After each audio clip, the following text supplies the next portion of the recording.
Selamat datang di Pojok Santai. Sebelum Anda mendengarkan audiobook ini, kami menginformasikan bahwa channel ini adalah review audio dari buku yang ada di Indonesia. Untuk membaca keseluruhan buku ini, kami menyarankan membeli buku aslinya di toko buku kesayangan Anda, baik offline maupun online. Keberadaan channel ini dimaksudkan untuk membantu Anda mendapatkan pengetahuan dari buku-buku kesayangan Anda. Jangan lupa untuk subscribe, like, dan komen.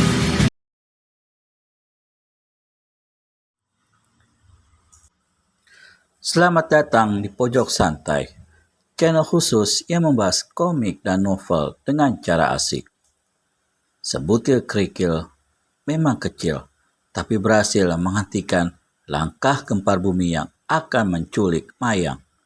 Siapakah atau yang melemparkan kerikil kecil itu ke arah gempar bumi?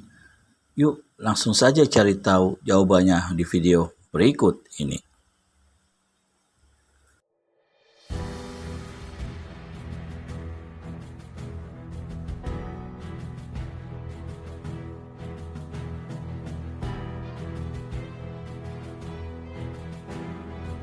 Tak seorang pun agaknya mengetahui kejadian itu selain gempar bumi sendiri. Laki-laki ini memandang berkeliling dengan geram, mencari-cari siapakah manusia yang telah melemparkan benda itu.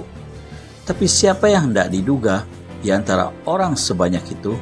Dan ketika ditelitinya, ternyata benda kecil yang dipakai untuk menghantam tangannya itu adalah hanya sebutir kerikil yang besarnya tak sampai seujung jari kelingking.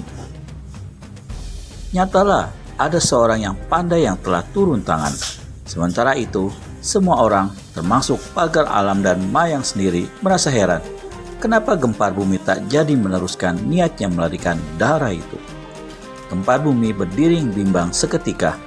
Tiba-tiba, laksana kilat, tubuh Mayang sudah disambarnya dan dengan cepat membawa gadis itu ke atas kuda. Dengan tangan kiri, gempar bumi menepuk pinggul binatang itu. Rasanya, sekali tepuk saja kuda itu akan segera melompat dan lari. Tapi kali ini, kuda itu jangan melompat dan lari, bergerak pun tidak. Gempar bumi menepuk sekali lagi dan lebih keras. Puk! Ayo, larilah! Tapi binatang itu tetap berdiri di tempatnya. Keempat kakinya tak bergeser sedikit pun. Hanya kepala dan lehernya saja yang digerak-gerakkan. Kemudian, binatang ini meringkik beberapa kali. Ayo lari, bentak gempar bumi. Tetap saja kuda itu tegak di tempatnya. Di samping rasa heran dan penasaran, kekejutan juga timbul di hati gempar bumi ketika diperiksanya dengan cepat. Ternyata keempat kaki kudanya telah ditotok. Dan 4 butir kerikil kelihatan tak jauh dari kaki-kaki binatang ini. Tanpa tunggu lebih lama, gempar bumi melompat dari punggung kuda terus lari. Namun sekali ini pun dia tak mampu lari jauh karena sebutir kerikil lagi menyelusup menebus kaki pakaiannya, terus menghantam belakang lutut kaki kanannya. Dengan serta-merta, kaki kanan itu kesemutan dan lemas sukar digerakkan. Gempar bumi yang tahu gelagat bahwa dia benar-benar berhadapan dengan seorang lihai yang tersembunyi di antara manusia banyak di tengah pasar itu, perlahan-lahan turunkan tubuh Mayang. Orang ramai masih tak tahu apa yang telah terjadi. Sementara itu, sepasang mata Mayang memandang ke tanah. Dilihatnya sebutir kerikil dekat kaki kanan gempar bumi. Gadis bermata tajam dan memiliki ilmu yang cukup tinggi ini untuk pertama kalinya mengetahui apa yang sebenarnya telah terjadi. Dan bila dia memandang paras laki-laki itu sangat berubah, gempar bumi menyadari kalau diteruskan niatnya untuk melarikan Mayang, pasti orang pandai yang tersembunyi di antara manusia banyak di pasar itu akan turun tangan dan lebih mencelakainya lagi. Lemparan-lemparan batu kerikil tadi bukan lain merupakan peringatan keras terhadapnya. Perlahan-lahan, gempar bumi berpaling pada pagar alam dan berkata dengan suara lantang,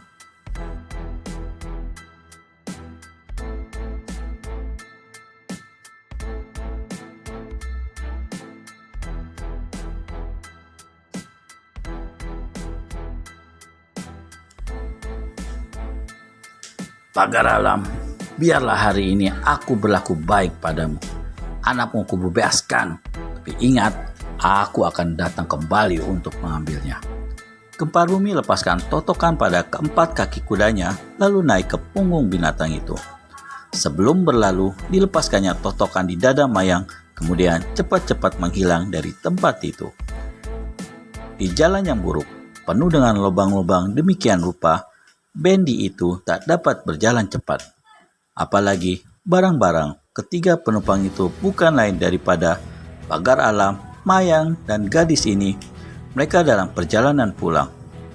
Karena nasib buruk yang menimpa Pagar Alam, orang-orang di pasar telah bermurah hati memberi sumbangan uang lebih banyak kepadanya hingga pendapatannya hari itu 3 kali lipat lebih besar dari biasanya. Namun uang yang sedemikian banyak tidak menggembirakan hati Pagar Alam. Pikirannya risau bila dia ingat si gempar bumi itu. Cepat atau lambat, pasti dia akan datang kembali untuk mengambil Mayang dengan paksa lalu melarikannya. Dimakluminya bahwa gempar bumi bukan tandingannya, juga bukan lawan anaknya. Sekalipun mereka mengeroyok laki-laki itu, tetap saja mereka takkan mampu mengalahkannya. Ini hal pertama yang merisaukan hati Pagar Alam. Hal kedua ialah keadaan kakinya itu. Meski sudah diobati oleh anak gadisnya, tapi dalam seminggu 2 minggu pasti tak akan sembuh. Sementara itu, Bendy yang mereka tumpangi berjalan juga menempuh jalan buruk dan sunyi. Kedua tepi jalan ditumbuhi semak belukar lebat dan di belakang semak belukar itu berderetan pohon-pohon besar tinggi. Bendy bergerak terus dan mereka bicara-bicara juga.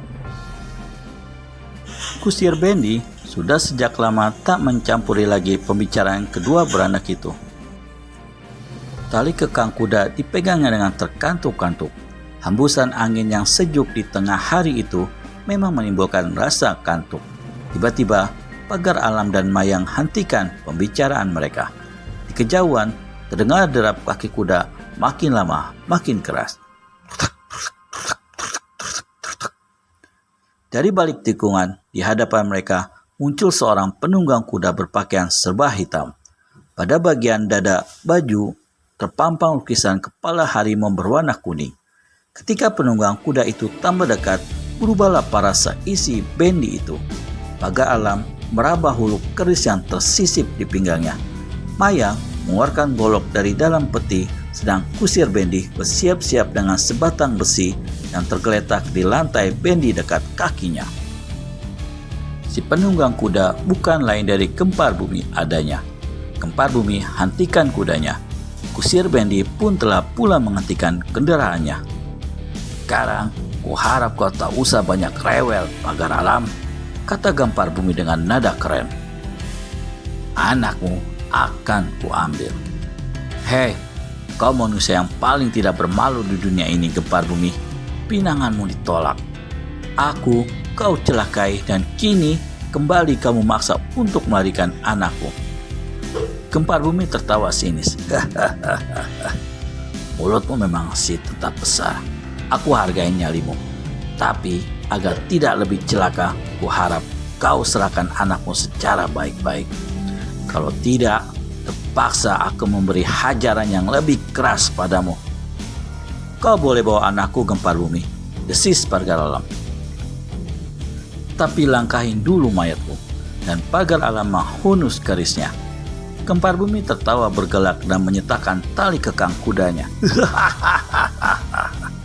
Sesaat kemudian, kuda dan Bendy pun telah bersisi-sisian. Turun dari Bendy itu, Mayang, perintah gempar bumi. Pagar Alam beringsut ke samping kereta sebelah kanan. Dalam jarak yang cukup dekat itu, tanpa banyak bicara lagi, keris di tangan kanannya dihujamkan cepat-cepat ke muka gempar bumi. Manusia tolol, aki gempar bumi. Sekali dia gerakan tangan kanan memukul lengan Pagar Alam, mentahlah keris laki-laki itu, sedang lengannya kena dipukul kelihatan bengkak, matang biru. Pagar Alam merintih kesakitan. Dalam pada itu, dari samping menderu satu sambaran golok ke arah batok kepala gempar bumi. Ternyata Malang telah melancarkan serangan yang pertama sambil melompat dari Bendy.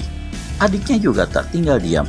Dengan sebatang kayu, anak laki-laki ini mengemplang ke arah bahu kanan kempar bumi, sementara pagar alam mengambil sebuah lembing dari dalam peti.